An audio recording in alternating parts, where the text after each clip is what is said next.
თუ მარტო ჩემს შულს გამოუშვებენ, მე არ ვიქნები კარგ ხასიათზე. როგორ ფიქრობთ, აი რას დევნის და რას ებრძვის ქართული ოცნება? ყველა გასვლის წინ მეუბნებოდი, ანდრო ფრთხილად იყავი. ეხა ყველაზე მთავარი ის არის, რომ სამშობლო უნდა გადავარჩინოთ. პირადად შეხვედრის ესეთი შესაძლებლობა რომ მოგეცეთ ხელისუფლების რომელიმე წევრთან. უხერხულია ცოტა რომ ეს თქვა ეხა ხმამა.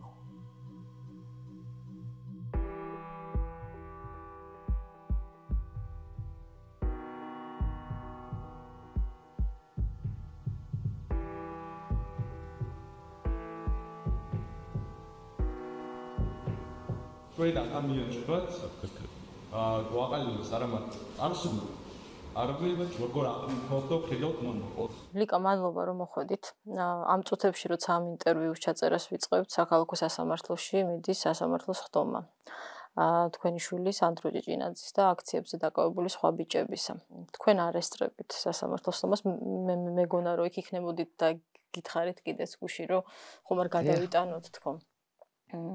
ეს რაღაც თქვენი გადაწყვეტილებაა, რომ არ ესწრებოდეთ ამ სტომებს და რაზე გეფიქრებათ, ეგ მინდა გკითხოთ, აი ახლა ალბათ გონებით მაინც იქ ხართ. რისი იმედი გაქვთ?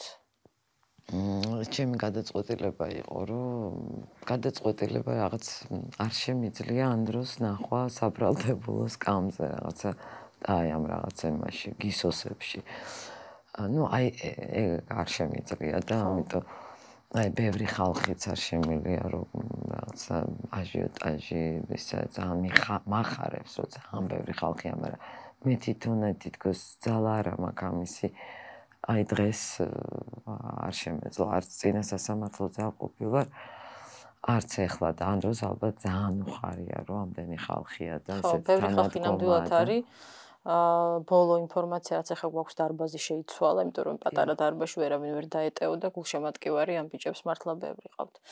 მაგრამ ამის მიღმა რა გაქვთ გონებაში, რაზე ფიქრობთ? აი დიდი მოლოდინი არ მაქვს სხვათა შორის, იმიტომ რომ ნუ ისეთ რეჟიმს ვართ და ისეთ კედელს ვართ დაჯახებული, რომ ძალიან პატარა მოლოდინი მაქვს იმისი, რომ რაღაც შეიძლება და ამ დროს ახლა და ბიჭებს გამოუშვებენ დღეს. მაგრამ აი რაღაცა 9% თუ 1%, აი მაინც კიდე ვიტოვებ, რომ მოსამართლეს გაეღვიძოს სინდისი თუ არსებობს მასში რაღაცა სინდისი და ერთპიროვნულად გადაწყვიტოს და არ დაელოდოს თქვა და არ შეასრულოს ის უკანონო დავალება, რასაც ალბათ ზემოდან უბრძანებენ. მართლა ყველა მანქანა ხო არ არის ადამიანები ვართ და ხო შეიძლება ესეთი მომენტი დადგეს, რომ აი ამ ადამიანსაც თქვას, რომ აღარ შემიძლია და იცის, რომ ეს ბიჭები აბსოლუტურად დანაშაულოდ ძიან პატიმრობაში. აქვე ვიტყვი რომ გუშინ 9 იანვარს საქალაქო სასამართლომ საქმების განხილვის დაწყება გადადო რითვით დღეს ეს მოსამართლეები მსჯელობენ დაკავებულთა აღკვეთის ღონისძიების გადახედვაზე და ამ მოლოდინში ვართ ყველა. მაგრამ როგორც არ უნდა დამთავრდეს, აი თუნდაც დღევანდელი სასამართლოს ხდომა, ეს ბრალდება არსებობს, რჩება, არსად მიდის ჯგუფურ ძალადობაში მონაწილეობა. აი ეს ბრალდება რომ გესმით, რა რეაქცია გაქვთ? სრული აბსურდია, ხა ეს არის სასაცილო სატირელი რო არ იყოს, რომელი ჯგუფური. ჯერგერთი ეს ბიჭები ვინც არიან, პირველად ნახეს ერთმანეთის სასამართლოზე, არც იცნობენ ერთმანეთს.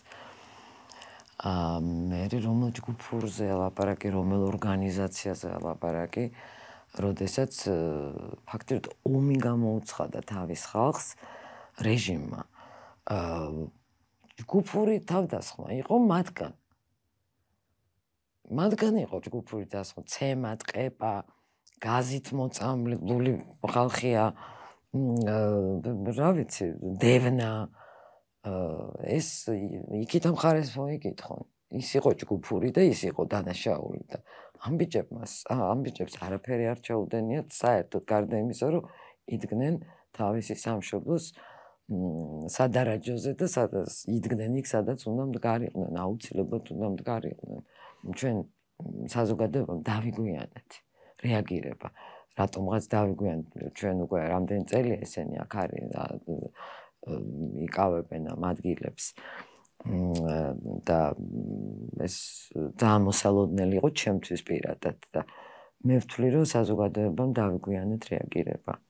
ეხლა თქვენ როგორ აღწერდით იმას, რასაც გრძნობთ ეს ბრაზია, აი რაღაცა უსამართლობის შეგრძნება, თუ აი როგორ მე მგონი მხოლოდ როგორც დედა, ანდროს დედა აღარ აფასებთ ამ ყველაფერს, იმიტომ რომ სხვა ბიჭებიც არიან საბრალდებო სკამზე და მე არ ესეთ რაღაცას ესე არ შევტაკები ვარ ცხოვრებაში ბევრი რაღაცა გამომიცდია და ვთქვათ უსამართლობაც მინახავს და ყველაფერი, მაგრამ ეხლა რომ რასაც ვგრძნობ, ეს არასდროს არ მქონია.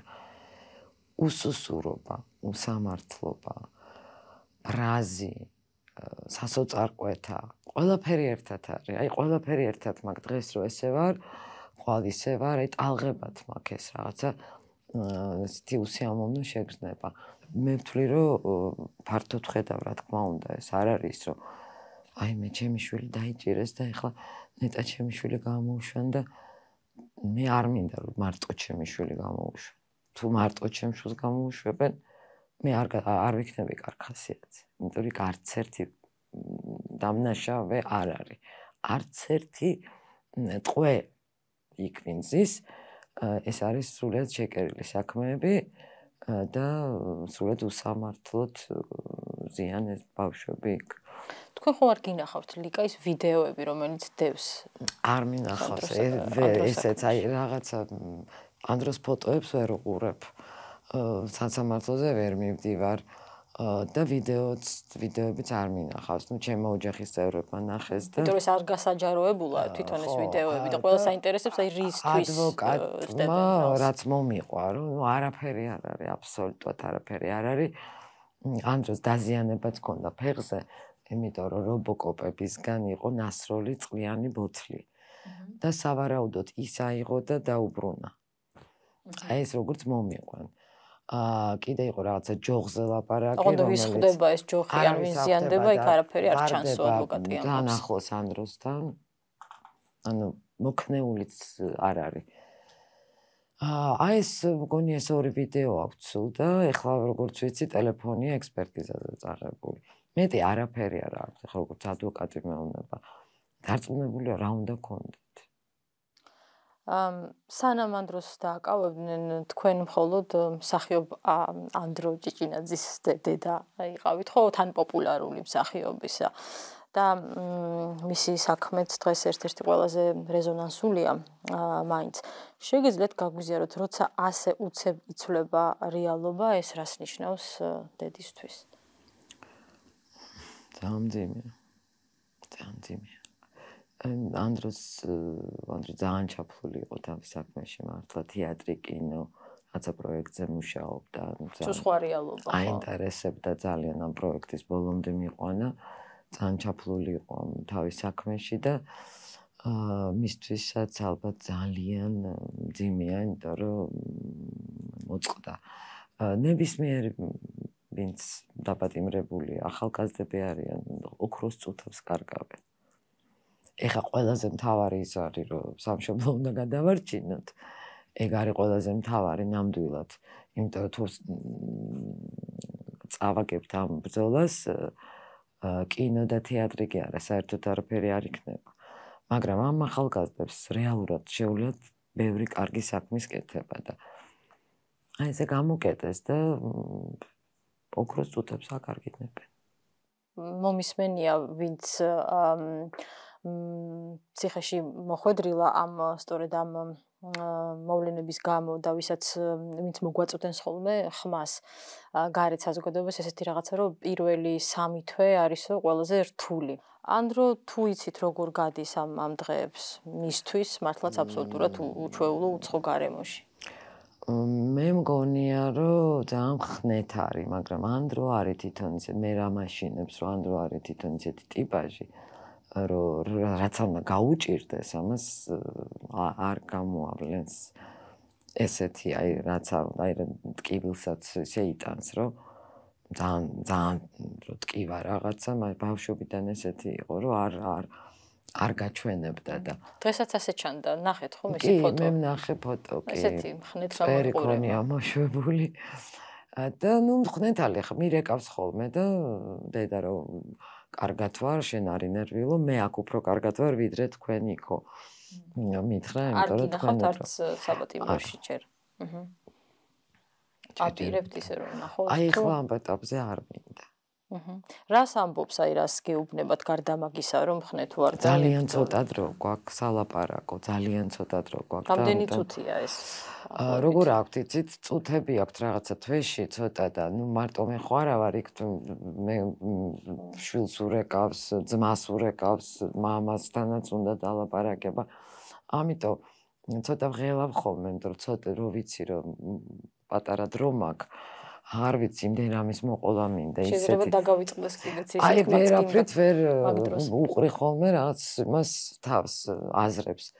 სულ ყველაფერი მინდა მოუყვე, რათა ნადგომა აქ, როგორი მეგობრები ყოლია, როგორი რა კოლექტივში მუშაობს. ეს ახალი თეატრი სრულიად რაღაცა მე ისე მე უხერხულება, რომ ამ ხელა თეატრი გაჩერებულია. კი, ამაზეც მინდოდა მეკითხა, რომ თეატრი გაფიცულია, სპექტაკლები არ ტარდება. კი, და ეს სახელმწიფო თეატრია, ეს არ არის კერძო.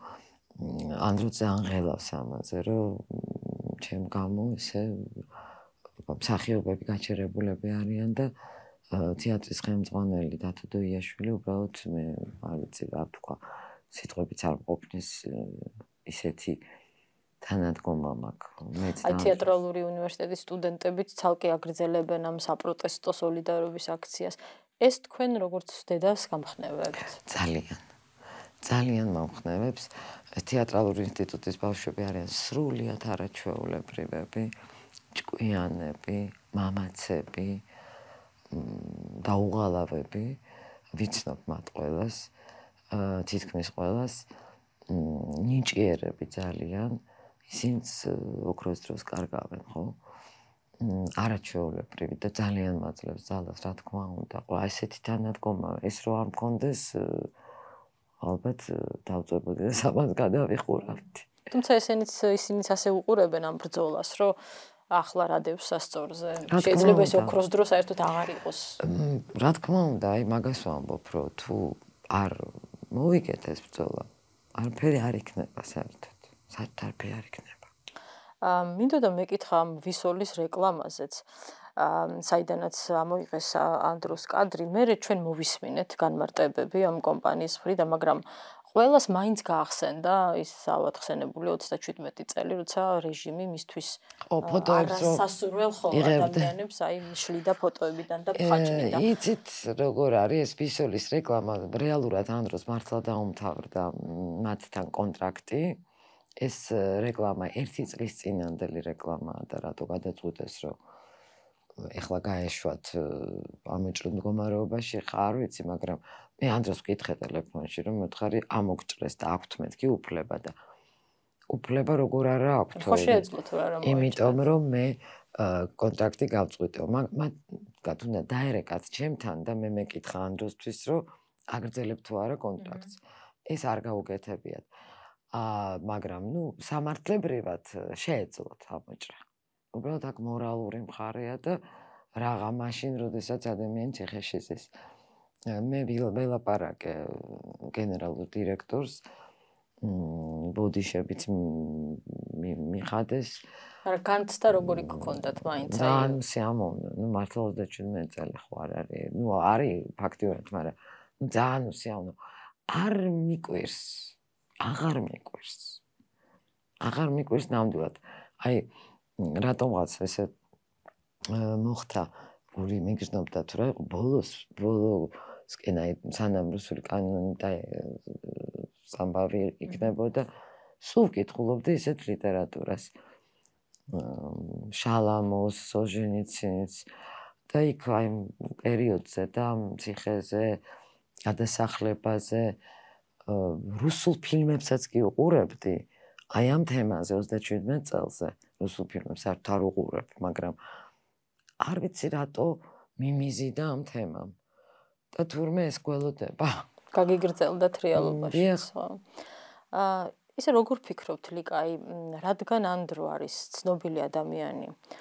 მე მგონი ეს თქვით კიდეც თქვენ ერთ-ერთ ინტერვიუში, ეს მისი დააპატიმრება და მთელი ეს პროცესი. ხომ არ გაქვთ ეს განცდა, რომ ეს არის რაღაცნაირად საჩვენებელი დასჯა, აი მითითება თითქოს ხელისუფლების მხრიდან, რომ ყველას დავსჯით, არ აქვს მნიშვნელობა პოპულარულ, ცნობილ, არაცნობილ ადამიანს. რა თქმა უნდა. 100% ესე. როგორ ფიქრობთ, აი რას დევნის და რას ებრძვის ქართული ოცნება? როგორც ყოველთვის ბოლშევიკური, ესენი არიან ბოლშევიკების რაცა მიმდევრები თუ არ ვიცი, ბაბუები ყავდათ, ესეთი თუ ბებიები ყავდათ, რაღაც სამომავლობა ბოლშევიკების. და ყოველთვის ბოლშევიზმი ებრძოდა გონებას, ნიჭს, პატრიოტიზმს. ეს არის იგივეა. ჩვენ ვერ გამოვედით ჯერჯერობით მაგეთ. ეს არის შავი ძალა, რომელსაც უნდა რომ აი ძალით რაღაცა აი ეს მოსპოს და გაანადგუროს ნათელი გონება. აი თუნდაც ავიღოთ განათლების სისტემა. არ არსებობს ფაქტიურად. ესეც ხო ეს არის მე ძალიან დაწუნებული ვარ ამაში, რომ ეს არის სპეციალურად გაკეთებული, რომ არ განათლება არ მიიღოს ხალხმა ნორმალური, რომ მე ადვილი სამართავი იყოს და რაღაცა ცხვარივით აკეთიკით დებნონ. ანდრო როცა დადიოდა აქციებზე ხელავდით ხოლმე? ხელავდი, კი. ხელავდი, იმიტომ რომ უკვე ველოდებოდი ყველაფერს. ამადგან მე ყოველთვის ვაპროტესტებდი. რასაც ახლა გადიხართ? კი, რა თქმა უნდა, ვღელავდი, მე ყოველთვის ვაპროტესტებდი ძალადობას ყველა ხელისუფლების დროს აბსოლუტურად. ჩემთვის აი სრულად მიუღებელია, ნუ ადარებენ, აი არ მომწონსოც ადარებენ, იმიტომ რომ ძალადობა არის ძალადობა. თავში რო ურტყავ ასისხლიანებ ადამიანს, ეს არის ძალადობა. მე კიდე აწამებ. ხო და მიუღებელია სრულიად და რა თქმა უნდა ვღელავდი. ეუბნებოდით, აფრთხილებდით, რომ ფრთხილად ყოფილიყო. ვაფრთხილებდი, კი. ყველა გასვლის წინ მეუბნებოდი, ანდრო ფრთხილად იყავი. ნუ რას ვაკეთებ, იქ მართლა იდგა თავის კოლეგებთან, მეგობრებთან, დავით ძმასთან ერთად.